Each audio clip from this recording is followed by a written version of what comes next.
حضرت مولانا حسین صاحب قاسمی دامت برکاتہ ہم سب کے بڑے ہیں، مربی ہیں، اور معنوی طور پر ہم لوگوں کی سرپرستی فرما رہے ہیں۔ ہم لوگ ان سے بہت کچھ سیکھتے ہیں، اور سکھانے کے لیے زبان سے کہنا ضروری نہیں ہوتا ہے، انسان کا اپنا عمل ایسا ہوتا ہے کہ اس سے لوگ بہت کچھ سیکھ جاتے ہیں۔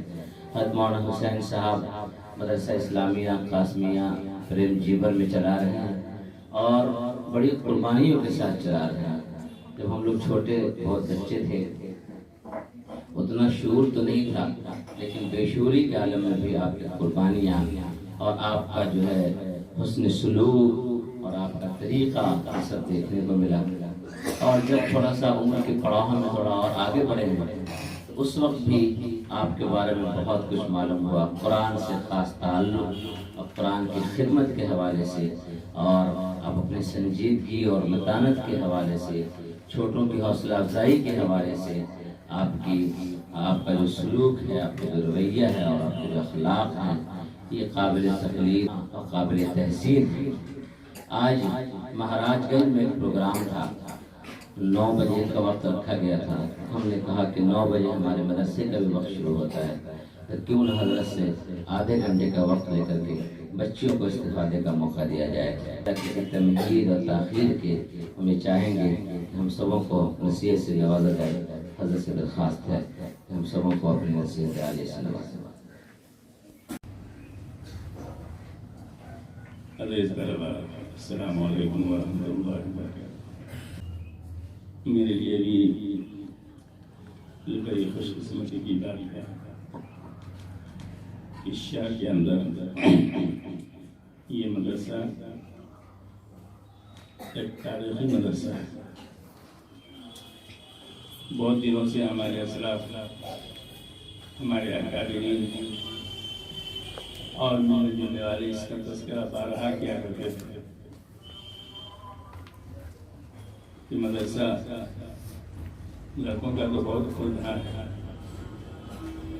ان لڑکیوں کے اندر دینی شعور پیدا ہو، دینی تعلیم سے آراستہ ہو، اور حدیث و قرآن کی تعلیم، فقہ کی تعلیم ہمارے شہر کی لڑکیوں کے اندر آ جائے، اس کا کوئی خاصا انتظام نہیں ہو رہا۔ لیکن جب فکر ہوتی ہے تو اللہ تبارک تعالیٰ سبیل پیدا کرتا ہے۔ قوت فکر و عمل پہلے فنا ہوتی ہے جب کسی قوم کی شوکت پر زوال آتا ہے۔ ہمارے اکابرین کی فکر تھی تو اللہ تبارک تعالیٰ نے حید مولانا آفتاب صاحب غازی، اللہ تبارک تعالیٰ ان کی محنت کو قبول فرمائے، انہوں نے اس ادارے کو قائم کیا، اور ماشاءاللہ بہت ہی حسن خوبی کے ساتھ یہ مدرسہ شہری نہیں بلکہ میں کہیں بھی جاتا ہوں اس کا تذکرہ کرتا ہوں کہ اس نحس سے ہر بڑے گاؤں میں، شہر میں اس طرح کا ادارہ اس نحس سے قائم ہونا چاہیے، تاکہ یہ جو پرفتن دور ہے، یہ جو معاشرہ ہے، غیروں کی باطل پرستوں کی محنتیں بہت ہو رہی ہیں، لیکن جو اہل حق ہیں وہ اس لائن سے کچھ غافل ہیں۔ جب ادارہ قائم ہوگا، دینی شعور پیدا ہوگا، علم دین ہمارے اندر آئے گا، تو ہماری دنیا اور آخرت دونوں سنورے گی، اور دونوں جہان کی صرف فروغ نصیب ہوگی۔ آپ طالبات نہایت ہی خوش قسمت ہیں کہ اللہ تبارک تعالیٰ نے شہر کی اتنی بڑی آبادی سے آپ تمام لوگوں کو چھانٹ کر اس مدرسے میں، معاہد طیبات میں آپ کے والدین کا جذبہ ابھرا کہ داخلہ کرایا اور علم دین حاصل کرنے کے لیے داخل کرایا۔ اللہ تبارک تعالیٰ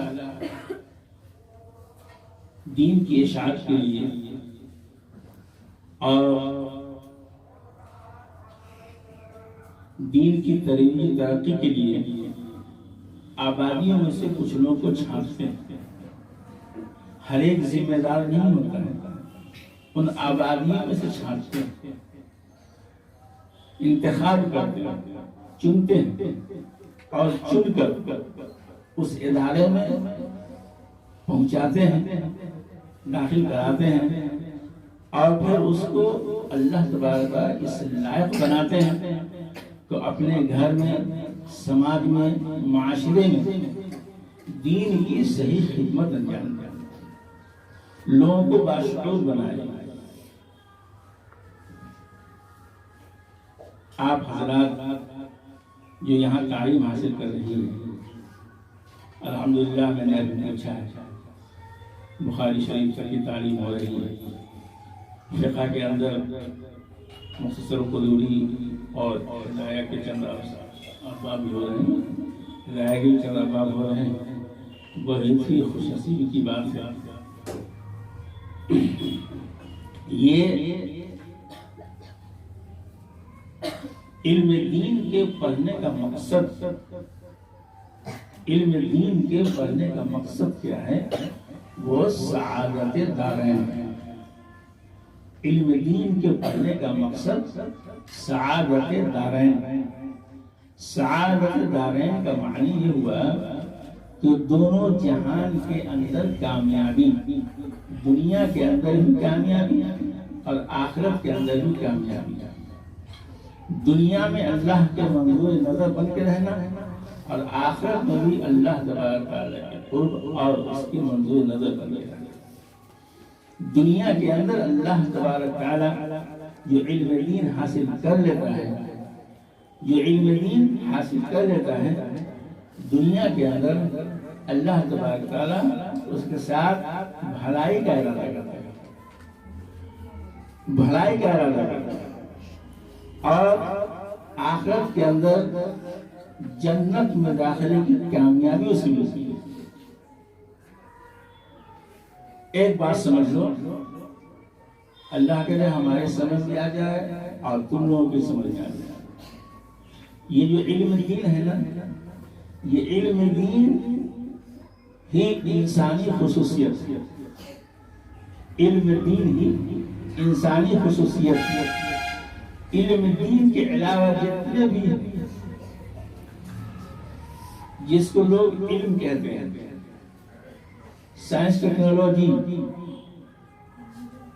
جتنے بھی ہیں، اس میں کوئی انسانی خصوصیت نہیں ہے. وہ فطری چیزیں ہیں اور فطری چیز کو پورا کرنے کے لیے اللہ نے ہر ایک کے اندر وہ صلاحیت رکھی ہے. مثال میں دیتا ہوں تو سمجھ میں آ جائے گا. دیکھو ایک انجینئر گھروں کا نقشہ بناتا ہے، پل کا نقشہ بناتا ہے، روڈ کا نقشہ بناتا ہے. یہ سب جو میپنگ کرتے ہیں، کاغذ پر میپنگ کرتے ہیں، اس کے لیے 4 سال 5 سال 6 سال اخراجات کرتے ہیں، یونیورسٹی میں داخلہ لیتے ہیں اور پھر ایک انجینئر کہلاتا ہے. تو وہ فیلڈ میں نکل کر کے وہ اپنا کام کرتے ہیں. تم نے دیکھا ہوگا کہ ویسا کام، پل کے بنانے کا کام، مکان کی تعمیر کا کام، روڈ کے کام، گھر کے کام، یہ سارا کا سارا جو انسٹیٹیوٹ میں پڑھا نہیں ہے، کالج میں پڑھا نہیں ہے، جس کو ہم لوگ راج مستری کہتے ہیں، وہ بھی ایک مکان کی تعمیر کر لیتا ہے، وہ بھی ایک مکان کی تعمیر کر لیتا ہے، وہ بھی ایک روڈ بنا دے گا، وہ بھی ایک پل بنا دے گا. اس نے جا کر کے پڑھا تو نہیں کسی کالج پر، لیکن بنا دیا اس نے. تو ایک فطری چیز جب آدمی کو اپنی ضرورت درپیش ہوتی ہے تو اللہ تبارک تعالیٰ اس کی عقل کے اعتبار سے اس کی رہنمائی کرتے ہیں. پرندوں کو لے لو،